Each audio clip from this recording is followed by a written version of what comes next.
आज हम केमिस्ट्री में जैसा कि इसके पहले जो हम चैप्टर पढ़ा रहे थे तो उसमें जो विद्या के हमारे विद्यार्थी हैं उन्होंने कहा कि ये जो है अभी ये 20 से पढ़ाया जा रहा है, क्योंकि जो हम जहाँ से हमने ऑफलाइन क्लास में छोड़ा था तो उसके बाद से हमने अगला टॉपिक स्टार्ट किया था जो कि नॉशन इक्वेशन था। तो अब हम क्या कर रहे हैं, क्योंकि वो बीच का टॉपिक था इसलिए हम स्टार्टिंग से जो चैप्टर नहीं हुए हैं उन चैप्टर को स्टार्टिंग से स्टार्ट कर रहे हैं।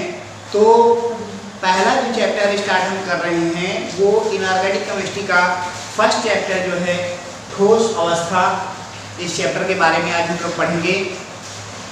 इसमें सबसे पहले ये जान लेंगे कि जो ठोस है ये क्या होता है, यह ठोस कहाँ से आया। तो जो ये बताएंगे कि जो ठोस है, ठोसों में क्या होता है, इनकी आकार एवं आयतन दोनों निश्चित होते हैं। और आगे बताएंगे कि जो ठोस हैं इनके कणों के बीच जो लगने वाला जो इंटरमॉलिक्यूलर फोर्स है, जो अंतराकणीय जो बल होता है वो बहुत ही ज़्यादा प्रबल होता है। तो ये बात हो गई ठोस की कि ठोस क्या होते हैं या ठोस कहाँ से आया। द्रव्य की तीन अवस्थाएं होती हैं, जो ये द्रव्य है इसकी ये तीन अवस्थाएं होती हैं। पहली इसकी जो अवस्था है वो है ठोस, दूसरी इसको बोलेंगे द्रव, और जो तीसरी अवस्था है इसको बोलेंगे गैस। तो अब बात करते हैं कि ठोस क्या होता है, द्रव क्या होता है और गैस क्या होती है। तो सबसे पहले बात करेंगे ठोस की। तो ठोस में हमने बताया कि जो ठोस होते हैं इनके, या ऐसे कह सकते हैं कि पदार्थ की वह अवस्था जिसमें उसके घटक कण क्या होते हैं, प्रबल आंतराकणीय बलों के द्वारा जुड़े होते हैं। पदार्थ की वह अवस्था जिसमें उसके घटक कण प्रबल अंतराकणीय बलों के द्वारा या प्रबल इंटरमॉलिक्यूलर फोर्स के द्वारा जुड़े होते हैं, उन्हें क्या कहते हैं, ठोस कहते हैं, और उसकी ठोस अवस्था कहलाती है। जो प्रबल अंतराकणीय जो बल होता है ठोसों के अणुओं के बीच में क्या होता है, बहुत ही ज़्यादा प्रबल होता है। तो हमने बताया कि इनके जो है कणों के बीच में जो अंतराकणीय जो बल होता है वो बहुत ही ज़्यादा प्रबल होता है। तो एक लाइन में आप बताएंगे पदार्थ की वह अवस्था जिसमें उसके घटक कण जो घटक कण कौन से हो सकते हैं, घटक कण क्या होते हैं। तो घटक कण जो है जिनको इंग्लिश में कॉन्स्टिट्यूएंट पार्टिकल बोलते हैं। तो घटक कण कौन कौन से हो सकते हैं इसके, जैसे परमाणु हो गया, अणु हो गया या आयन हो गया। ठीक, तो ये बताएंगे पदार्थ। तो ये तो हो गए इसके घटक कण, परमाणु या हो सकता है या अणु हो सकता है या आयन हो सकता है। तो अब ये तो हो गए ठोस, हो गए ठोस की बात हो गई। आगे देखिए द्रव, द्रव क्या होता है। तो जैसा कि मैंने ठोस में बताया कि इनकी आकार एवं आयतन दोनों निश्चित होते हैं, इनके कणों के बीच में लगने वाला अंतराकणीय बल जो होता है बहुत ज़्यादा प्रबल होता है, इनकी जो ज्यामिति उसकी निश्चित होती है। वैसे द्रव में क्या बताएंगे कि द्रव के अणुओं के बीच में लगने वाला जो आंतराकणीय जो बल होता है वो ठोसों की अपेक्षा कम होता है। अर्थात आप ऐसे कह सकते हैं कि इनके जो कण होते हैं, जो इनके जो आवृत्त कण होते हैं, परमाणु या आयन जो होते हैं वो क्या होते हैं, थोड़ा दूर दूर होते हैं ठोसों के अणुओं की अपेक्षा। ठीक है, इनका जो आकृति है वो क्या होती है, निश्चित होती है, लेकिन जिनका आयतन है वो क्या होता है, अनिश्चित होता है। अर्थात इनकी आकृति निश्चित होती है परंतु इनका जो आयतन होता है वो अनिश्चित होता है। अर्थात इनको जिस पात्र में रखते हैं उसका ये रूप ले लेते हैं। आगे देखिए गैस की बात करेंगे। तो जो गैस है, तो गैस में क्या बताएंगे कि जो गैस में जो के जो अणु होते हैं उनके बीच जो लगने वाला जो आंतराकणीय जो बल होता है वो बहुत ही कम होता है, अर्थात इनके जो अणु होते हैं वो बहुत ही ज़्यादा दूर दूर होते हैं। तो ये तो हो गई ठोस, द्रव और गैस की बात हो गई। अब देखेंगे कि ठोस के गुण या ठोसों के गुण।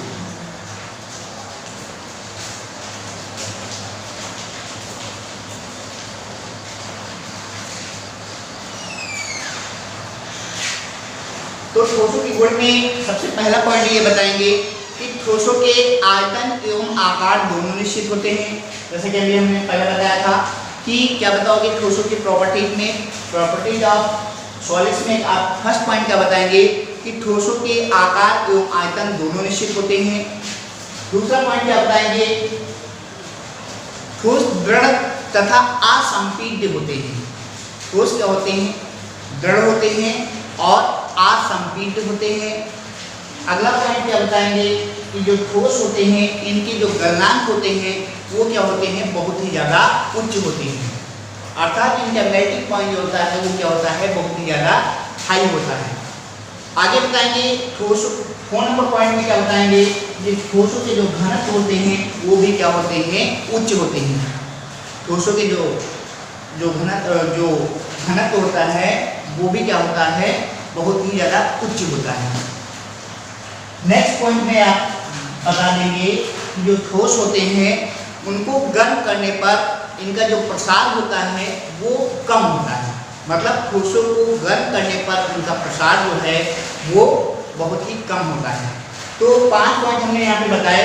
सबसे पहला पॉइंट हमने ये बताया कि ठोसों का आकार एवं आयतन दोनों निश्चित होता है। सेकेंड पॉइंट में हमने बताया कि ठोस दृढ़ तथा असंपीड्य होते हैं।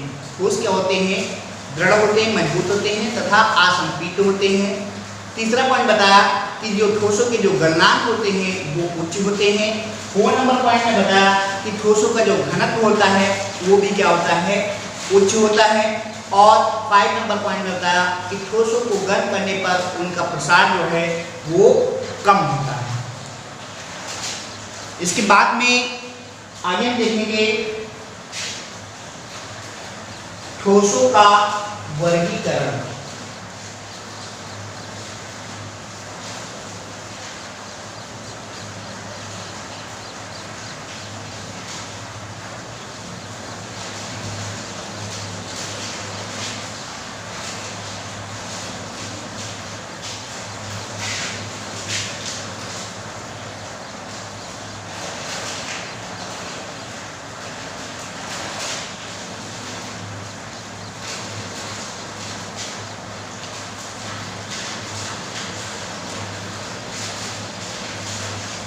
ठोसों का वर्गीकरण। तो सबसे पहले देखेंगे कि कणों के आधार पर ठोस निम्नलिखित 2 भागों में बांटा गया है, या कणों के आधार पर ठोस 2 प्रकार के होते हैं। देखेंगे यहाँ पे कणों के आधार पर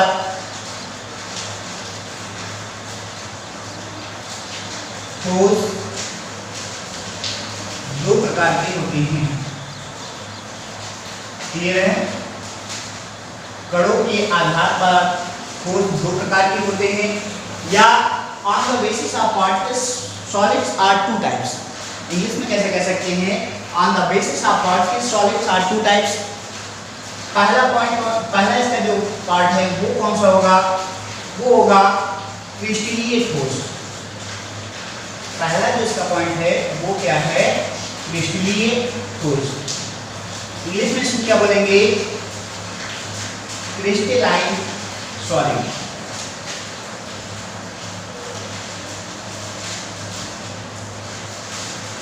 और जो दूसरा पॉइंट जो है वो क्या है, अक्रिस्टलीय ठोस।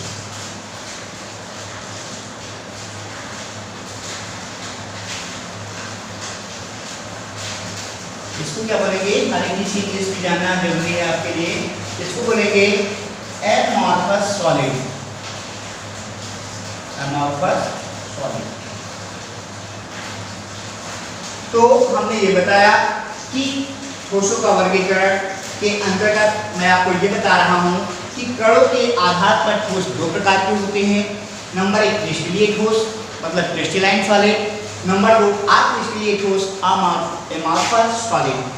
ठीक, अब देखेंगे कि क्रिस्टलीय ठोस क्या होता है और अक्रिस्टलीय ठोस क्या होता है, या क्रिस्टलीय ठोस किसे कहते हैं या अक्रिस्टलीय ठोस किसे कहते हैं।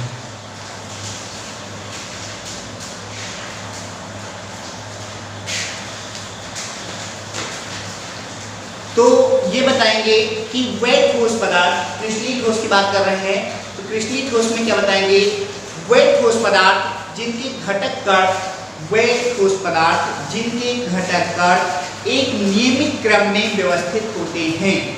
क्या बताएंगे क्रिस्टलीय ठोस में, वेट ठोस पदार्थ जिनके घटक कण, जिनके कॉन्स्टिट्यूएंट पार्टिकल्स एक रेगुलर फॉर्म में व्यवस्थित होते हैं, वो क्या कहलाते हैं, क्रिस्टलीय ठोस कहलाते हैं।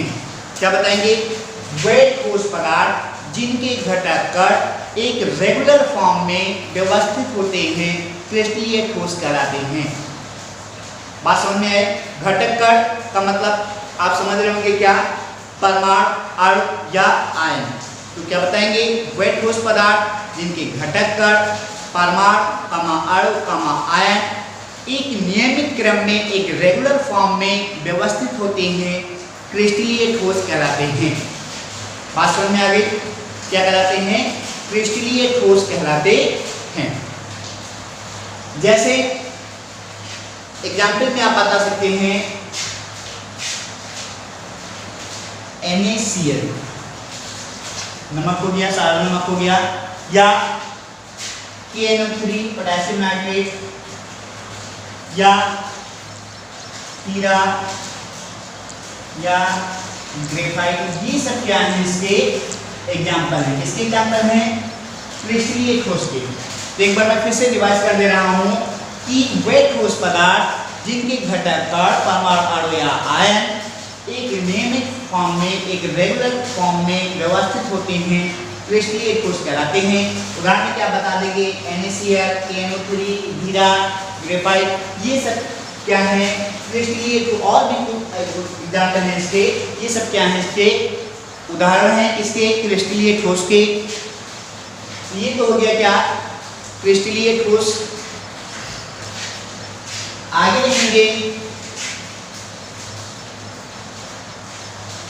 दूसरा जो इसका पॉइंट है वो क्या है, अक्रिस्टलीय ठोस।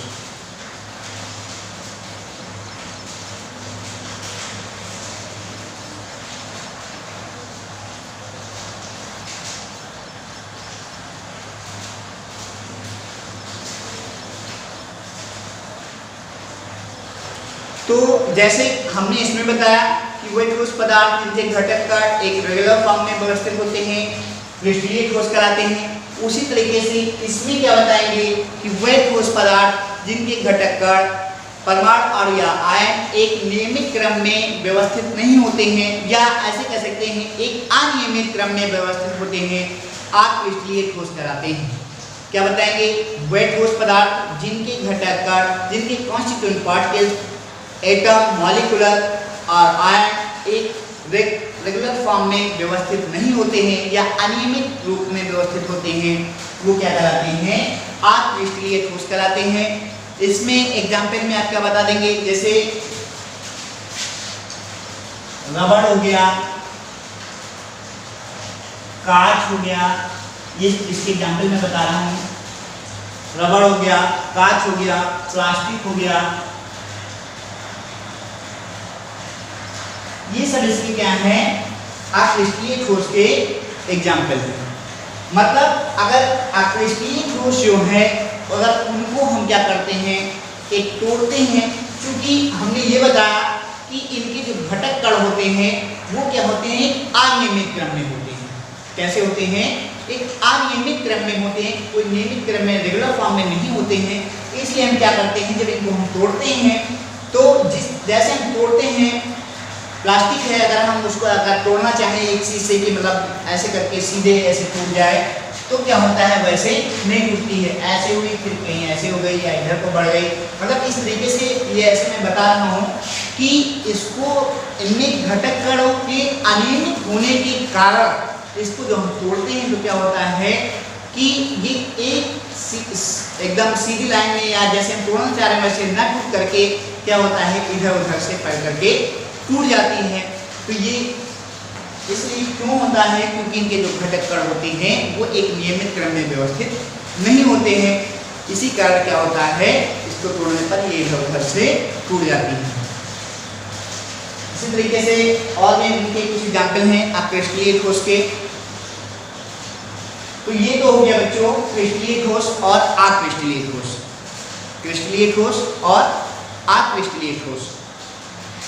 ये कणों के आधार पर हमने ये बताया, मैं फिर से बता रहा हूँ कि कणों के आधार पर ठोस दो प्रकार के होते हैं, क्रिस्टलीय ठोस और अक्रिस्टलीय ठोस।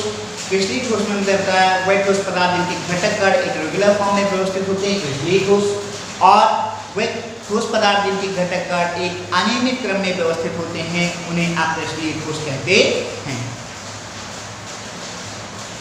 अब देखेंगे क्रिस्टलीय एवं अक्रिस्टलीय ठोस में अंतर। ये तो इनकी डेफिनेशन हो गई कि क्रिस्टलीय ठोस किसे कहते हैं या क्रिस्टलीय ठोस क्या होता है, या अक्रिस्टलीय ठोस किसे कहते हैं, या क्रिस्टलीय ठोस क्या होता है। ये तो इनकी डेफिनेशन हो गई। अब देखेंगे क्रिस्टलीय एवं अक्रिस्टलीय सॉलिड में अंतर।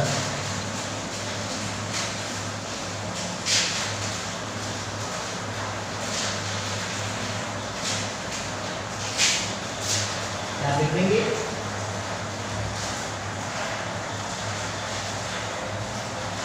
क्रिस्टलाइन सॉलिड, पहला लिख देंगे अमॉर्फस सॉलिड।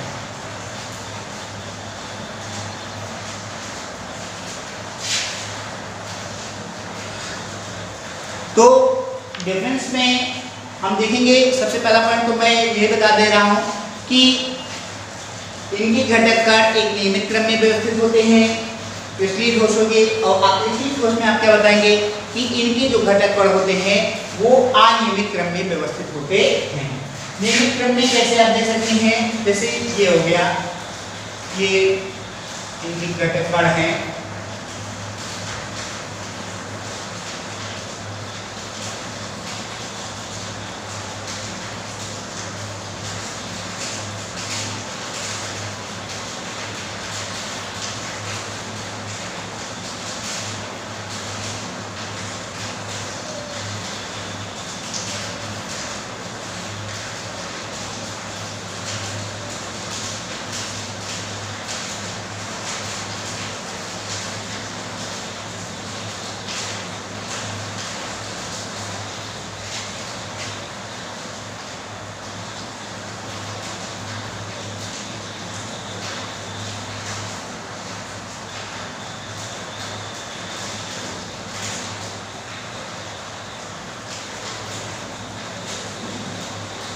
देखिए ये सभी क्या है, एक रेगुलर क्रम में है, रेगुलर फॉर्म में है, मतलब ये इनके अवयवी कण है, इनके घटक कण है, परमाणु या आयन में से हैं, तो ये सभी क्या है एक रेगुलर फॉर्म में। देखिए ये एक है, इसके नीचे अगर ऐसे करेंगे तो ये देखिए एक सीधी लाइन में एक से है, ये ऐसे सीधी लाइन में है, ये इस तरीके से है, ये इस तरीके से है, ये इस तरीके से, ये इस तरीके से है, और ये ऐसे। मतलब कहने का मतलब ये हुआ ये सभी क्या होते हैं एक रेगुलर फॉर्म में होते हैं, नियमित क्रम में होते हैं। तो इसके बाद में दूसरा पॉइंट हम देखेंगे कि इनमें क्या होता है दीर्घ परास व्यवस्था होती है। क्रिस्टलीय ठोस में हमने क्या बताया कि इनमें दीर्घ परास व्यवस्था होती है, दीर्घ परास व्यवस्था होती है। और इसमें क्या बताओगे कि इनमें जो अक्रिस्टलीय ठोस होते हैं इनमें लघु परास व्यवस्था होती है। तो अब देखेंगे कि दीर्घ परास व्यवस्था या लॉन्ग रेंज ऑर्डर क्या होता है। तो जैसा हमने इसमें जैसे मैं बता रहा हूँ, जैसे ये हमने बताया तो ये अक्रिस्टलीय ठोस हैं, ये सभी एक नियमित क्रम में होते हैं। तो ये बताया गया कि इनमें दीर्घ परास व्यवस्था होती है, लॉन्ग रेंज ऑर्डर होता है। तो इसका मतलब ये हुआ कि ये इनके अवयवी कण है, इनको क्या किया जाए, अगर इनको ऐसे हम क्या ये कैसे हो सकते हैं कि ये और ज़्यादा दूर तक मतलब ऐसे आगे की ओर बढ़ते रहेंगे, ठीक है। और जितना ज़्यादा ये आगे की ओर बढ़ते जाएंगे उस तरीके से ये भी नीचे के भी ऐसे इनके जो कॉन्स्टिट्यूएंट पार्टिकल हैं, ये भी आगे की ओर ऐसे बढ़ते जाएंगे। तो मतलब क्या हुआ कि इनमें दीर्घ पराग व्यवस्था होती है, मतलब ये काफी दूरी तक का ऐसे फैल सकते हैं। तो इनमें क्या होता है, दीर्घ पराग व्यवस्था होती है। अब बात करते हैं अमार्फस सॉलिड में, तो उसमें हमने ये बताया कि इनमें लघु पराग व्यवस्था होती है। इनमें क्या होता है, लघु पराग व्यवस्था होती है। जैसे ये इनके कॉन्स्टिट्यूएंट पार्टिकल हैं अमार्फस सॉलिड के, तो इसमें देखेंगे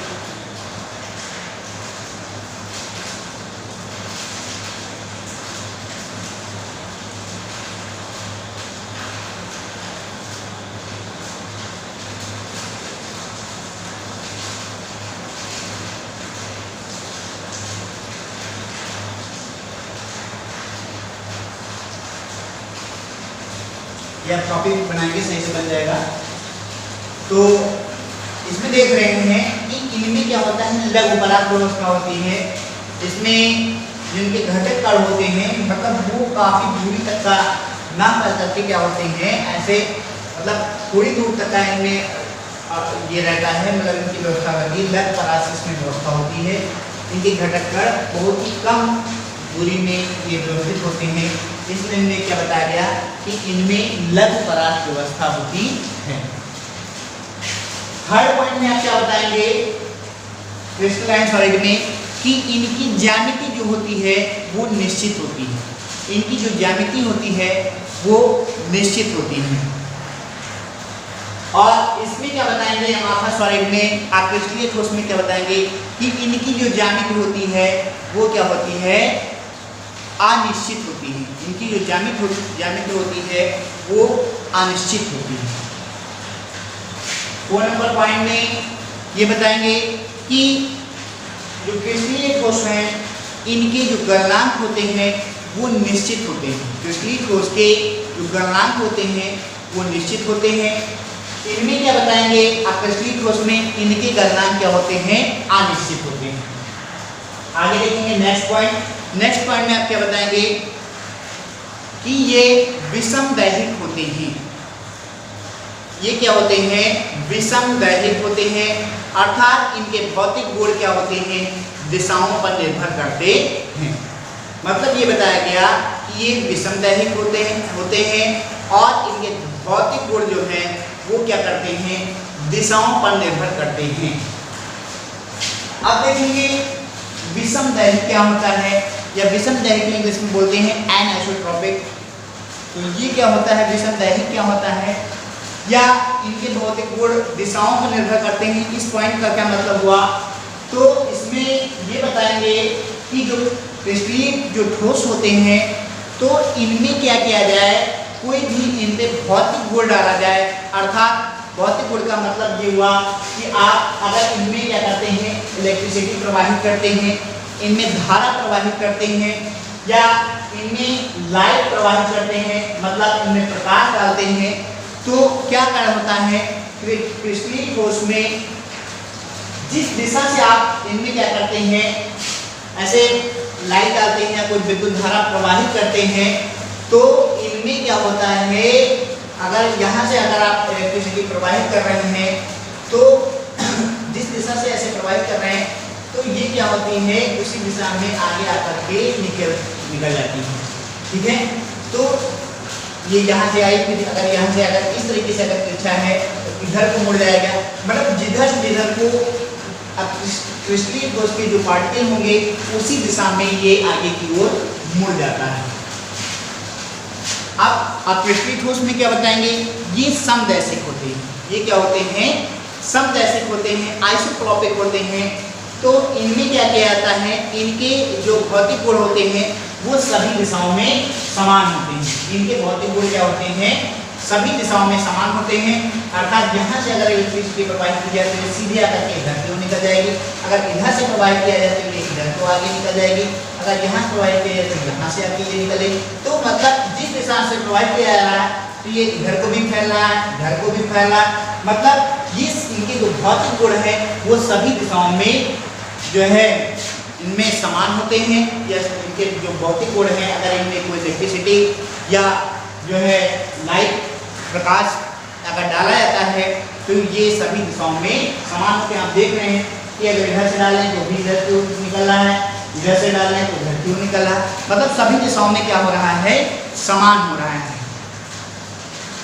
तो ये हो गया क्रिस्टलीय और अक्रिस्टलीय ठोस में अंतर। आज के लिए इतना ही, आगे कल नेक्स्ट वीडियो में